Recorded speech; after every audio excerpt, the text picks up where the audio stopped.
Hey everyone, it's happy 4th of July. I'm here again doing a video that I don't like to do because I felt like I just needed to share. I've just been feeling this prompting all day, and I hate making videos, and so I didn't want to put this out there, but I feel it must be important. Anyways, this morning as I was waking up, I was just doing a lot of reflecting because, there's a lot of things changing in my life right now. And I feel like, when there's change like that, that's just something that I do. And it's like just getting refocused, just kind of checking in with the Lord and just figuring out, hey, am I where I'm supposed to be at? Am I doing the things I'm supposed to be doing? And just kind of checking in. And I was asking myself this morning about, what brings me joy in my life? And that's a question that I've been having that has been kind of hard to pinpoint. So many people say, well, it's my grandkids, or oh, it's when I do this, I have great joy, or I love music and that brings me joy. And and of course there's lots of things in my life that I do enjoy, but what really makes me tick and brings me this true joy? And as I was thinking about that, because that's honestly a question I haven't been able to answer for a long time. And as I was thinking about that, thinking, the times that I feel the most peace and the most loved and the most centered is in those moments when I am talking with the Lord. When I feel like I'm really connected and I'm hearing Him and I'm having this conversation with Him and I'm in His presence. Like those are the moments that you live for. At least I live for them. That is when I feel the most centered. I feel the most loved. And just feel the most peace. Even if I'm going through something hard, it's when I feel the most at peace. And it's like, okay, well, if that is where I get that from, how do I bring that into my life every single day? And of course, yeah, everybody's like, oh yeah, I pray, and yeah, I'm gonna talk to the Lord, or I do my meditation every morning, and I have my routine where I do these things. But it seems like we always get pulled out of it. So I was having this conversation with Lori Ann, who lives here with us. I was talking with her last night, and we were talking about that there's really 3 main places in life that influence our spirits. And those 3 things are these. The first thing being your DNA. Like, you can't escape that. It influences everything about you because it's part of your body. Second thing is your environment. I think of your environment as your home, people that you're around, the things you expose yourself to, and the experiences that you have. And then the third thing is that influences us is society. It's our culture, it's our traditions, our religious upbringing. All of those things, they influence us. They influence everything about us. But as I was pondering that conversation I had with her and then thinking about that this morning, when I am in that place with the Lord, none of those things matter. Kind of this aha moment, this light bulb moment, that none of those things matter. My religion, my culture, the traditions, the experiences, my environment, even my own DNA. I mean, they all have affected me in different ways, but when I'm in that moment with him, those aren't the things that are on my mind. And so when I think of that and I think of being in that place, it's like understanding, it's like having those glimpses of your divine identity in those moments. An understanding of who you are, your relationship with him, how much he loves you, how he's guiding you and teaching you, where he's actually trying to get you to, which, I feel like is always back into his presence and in God's presence. You get insight when you're in that space, and it's insight that's unlike anything you've ever received because it's not of this world. Those other things that influence us are all of this world. And so as I was pondering that and thinking about, ultimately, what do I want out of my life? What am I here for? What is my purpose? It brings me back to this whole thing of just really deeply wanting to be purified within myself and be surrounded by people that want to live in Christ's presence. I want to be with him the way I feel like I'm with him when I'm connecting in prayer with him. That really just want to be in that place all of the time. That is Zion to me. That's what it means to me to want to prepare myself and prepare a people and prepare a place that he can reside in. It would feel to me just like it feels when I'm talking with him in prayer. And I call it prayer, but I guess I don't pray in a traditional sense because I just talk to him. And I feel him and I hear him talk back to me. So that's what to me Zion is. That's what I feel like he has asked me to help prepare. Several years ago when he asked me to move to Missouri, that's what he asked of me. And there's been a lot of things that I've learned and experienced, in the last 6 years, and they've been really, good and hard things at the same time. Been lots of opposition in that, but my heart still desires the very same thing. Nothing else really matters in life except for the fact that I want to live with him. I want to be in a place where he can walk around freely and everybody that's there is like in sync and in alignment with him and with heaven. And we just bask in that every single day. And that means just having been able to let go of so many of these other things in life. So as I think about building Zion and what we've all been trying to do, Sun Haven gets brought up and gets in the mix, and they're like, you're just building an organization, and you've got this 501c3, and that's what you're all about. And it's like, you know what? That's not what it's about. I was trying to do this or felt to do this long before I ever knew about Sun Haven, and Sun Haven fell in our lap like a tool to help accomplish it. But if it was gone tomorrow, I would still be doing the same thing. I would still be having people live here and trying to build a consecrated community. Man, that's been a really tough thing to experience.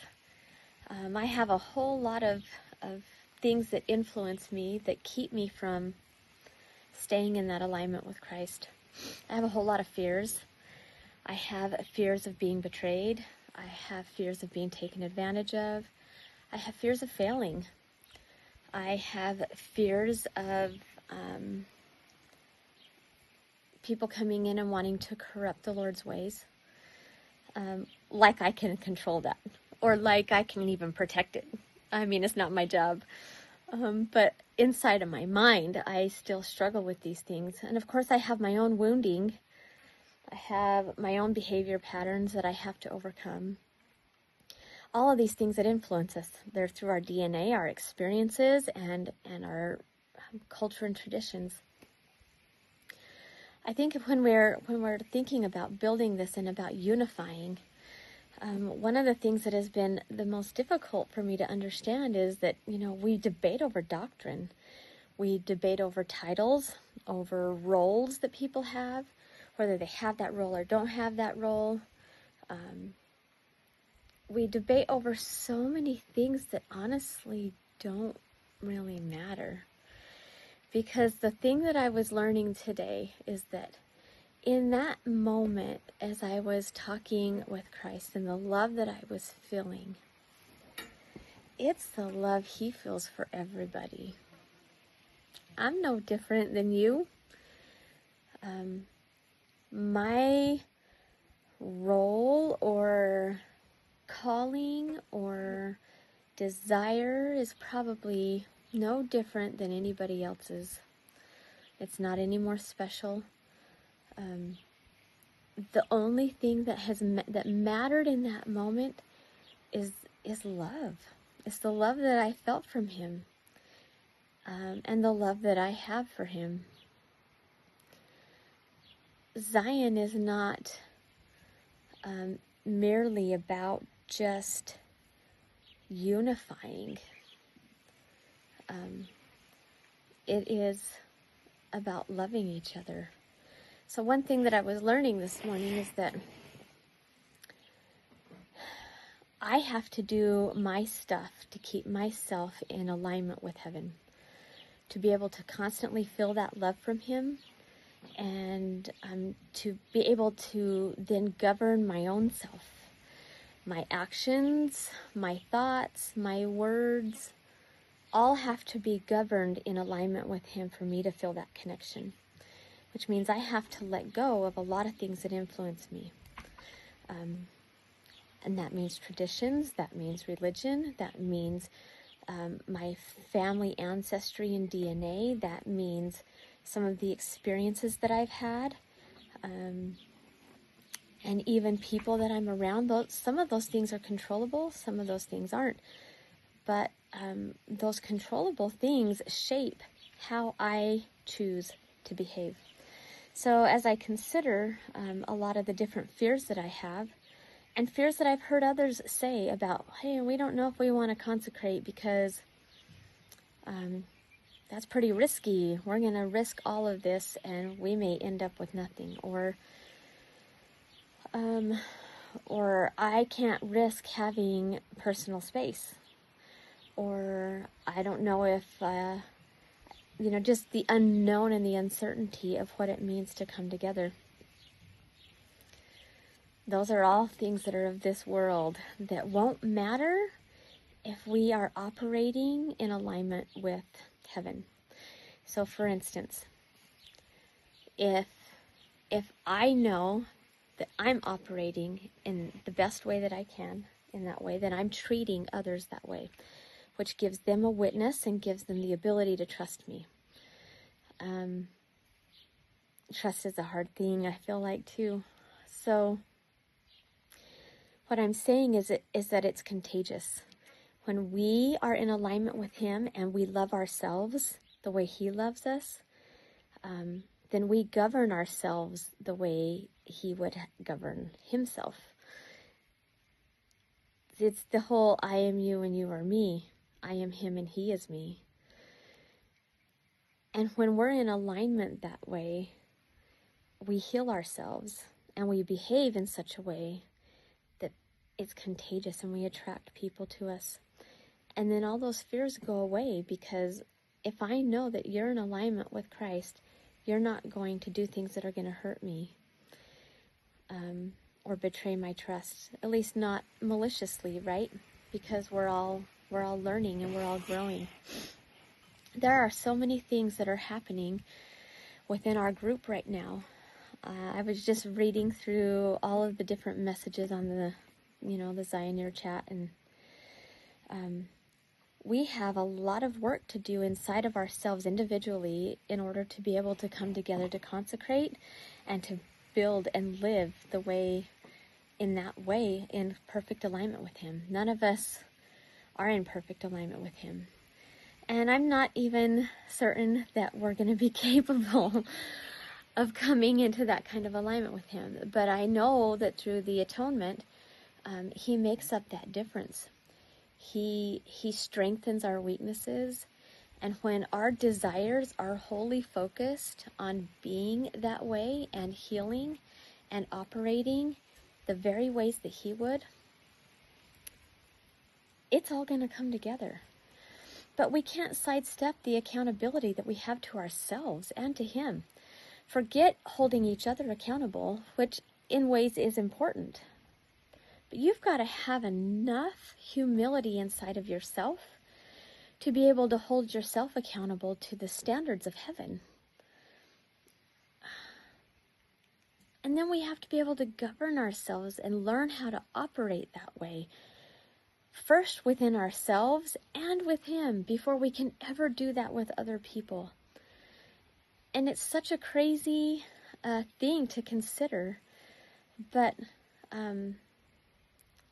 it's something that has to happen. And if we are going to build Zion, and the way we all talk about it, and our hearts are set on it, but our actions and our words aren't matching up. We have to be able to hold ourselves accountable to our actions and shift them so that we can become what we need to become. And we can't do that by projecting at each other, and we can't do that by blaming each other. We have to do that within ourselves and understanding our divine identity with Him. And the only way to do that is to develop that relationship with Christ. We can't do it any other way. There is no relationship we can build within each other that is going to be more powerful or it's going to lead this work further down the road than the individual work that you will do with Him in developing that relationship. Because He's going to teach you, and He's going to correct you just like He was correcting me this morning and telling me that there were things that weren't in alignment. My actions have not all been in alignment with Him. And those are things that we have to have enough humility to figure out and to take to take internally and shift. I get really hung up on being able to trust people because of different experiences I've had. I've really struggled in that. But the biggest problem I have isn't that I don't trust people, it's that I don't trust and love myself. I have not mastered myself in a way that I am in alignment with the Lord all of the time. I think we all do pretty good. I'm not saying that we all suck. I'm saying that, we're all doing really good, but there are things that I think we all need to shift in order to actually make this happen. And it's just an impression that I was really receiving this morning and feeling that I needed to share. And I think it's stuff we need to talk about, because we all want to talk about our skills and our spiritual gifts and the things and experiences that we've had with the Lord and the things that He's told us about who we are. But what we forget to and neglect to talk about is the weaknesses that we're working on, the things that we're struggling with, the things that we're trying to perfect and elevate in this journey. And as long as we're all hiding those things from each other, we're going to struggle to come together. We just are. It just takes being vulnerable with each other and being open and honest and humble enough to say, this is where I'm struggling, and we can help each other. But we have to first love Him, and then we have to love ourselves. And once we've loved ourselves enough to understand our identity and to be able to govern ourselves in a way that we are in alignment with Him, we're going to struggle with relationships with each other. It's just the way it is. Anyways, I just wanted to share that with you guys. I'd love to hear your thoughts on what you think about any of that, or maybe pray about it and see what the Lord tells you about that. But that's just part of the things that I was learning today and reflecting on. So anyways, I hope you guys are having a good day. But I love you guys.